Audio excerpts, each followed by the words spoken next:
మీ business ఏదైనా మీ ఊర్లో promotion చేయాలంటే అది సుమన్ టీవీతోనే సాధ్యం. ఇప్పుడే సంప్రదించండి. నమస్తే సుమన్ టీవీ. మన ప్రస్తుతం మండలి బుద్ధప్రసాద్ గారి దగ్గర ఉన్నాము. ఆయన జనసేన అధ్యక్షులు కొడదల పవన్ కళ్యాణ్ గారిని కలవడానికి పిఠాపురం రావడం జరిగింది. దీనిలో భాగంగా ఆయన అడిగి ఒకసారి ఏంటి విశేషాలు, ఆయన పవన్ కళ్యాణ్ గారిని కలవడం వెనక ఏంటి, జనసేన పార్టీలో ఎందుకు జాయిన్ అయ్యారు, ఏం ఆశించి జాయిన్ అయ్యారని ఒకసారి ఆయన మాటల్లో అడిగి తెలుసుకుందాం. నమస్తే సార్, చెప్పండి. అవనిగడ్డ సీటుకి సంబంధించి మీ పేరు బలంగా కనపడుతుంది. దానిలో భాగంగానే మీరు జనసేనలో కూడా జాయిన్ అయ్యారని చెప్పి అంటున్నారు. ఇది ఎంతవరకు నిజమో ఒకసారి మీరు తెలియజేయండి. అంటే ఈ రోజున ఈ రాష్ట్రంలో ఉన్న పరిస్థితులను కూడా గమనించి ఈ రాష్ట్రం అంతా కూడా చీకటమయ్యే అయిపోయింది. మనకి వెలుగు నింపాల్సిన అవసరం ఉంది.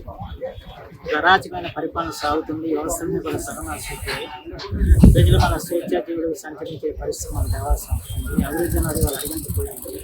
నిరుద్యోగ సమస్య రోజు రోజులు పెరిగిపోతున్న పరిస్థితి వచ్చింది. రైతులు హ్యాపీగా లేరు.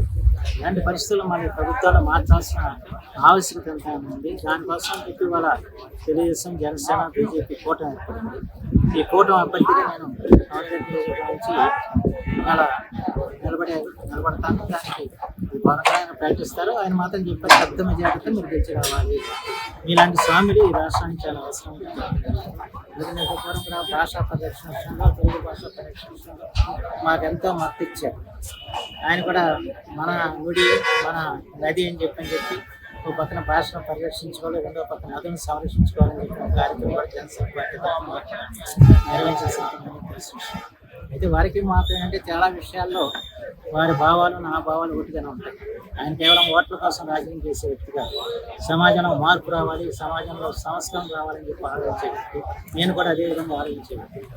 అందుచేత మా యొక్క భావాలు ఇవాళ కలిసి ఇవాళ ఈ పార్టీలో ఇద్దరం కలిసి మన సమాజానికి ఒక మార్గదర్శనం చేయడానికి, సమాజాన్ని సంస్కరించడానికి, సమాజానికి ఉపయోగపడే రీతిలో రాజకీయాలు ఉండాలని చెప్పి తప్పనిసరి.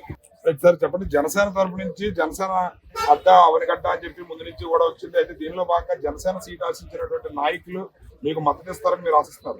100 రూపాయలు మార్పిస్తారు. రైట్. అవనిగడ్డ సీటుకి సంబంధించి కూటమిలో భాగంగా జనసేన, బీజేపీ, తెలుగుదేశం ఉమ్మడి అభ్యర్థిగా నేను బరిలోకి దిగుతున్నాను. ఎట్టి పరిస్థితుల్లోని అవనిగడ్డ సీటును అత్యధిక మెజారిటీతో గెలిపించుకోవాలని చెప్పి పవన్ కళ్యాణ్ గారు తెలియజేయడం జరిగిందని చెప్పి ఆయన భావజాలం నా భావజాలం దగ్గరికి ఉండడం వల్ల దీనిలో భాగంగానే నేను జనసేనలో జాయిన్ అవడం జరుగుతుంది. అవనిగడ్డ సీటు తరపు నుంచి నేను ఉమ్మడి కూటమి అభ్యర్థిగా పోటీ చేయడానికి సిద్ధంగా ఉన్నానని చెప్పి అది కొద్ది రోజుల్లోనే పవన్ కళ్యాణ్ గారు ప్రకటిస్తారని చెప్పి మండలి బుద్ధప్రసాద్ గారు ప్రకటించడం జరిగింది. కెమెరామెన్ వెంకటేష్తో శ్రీనివాస్, సుమన్ టీవీ.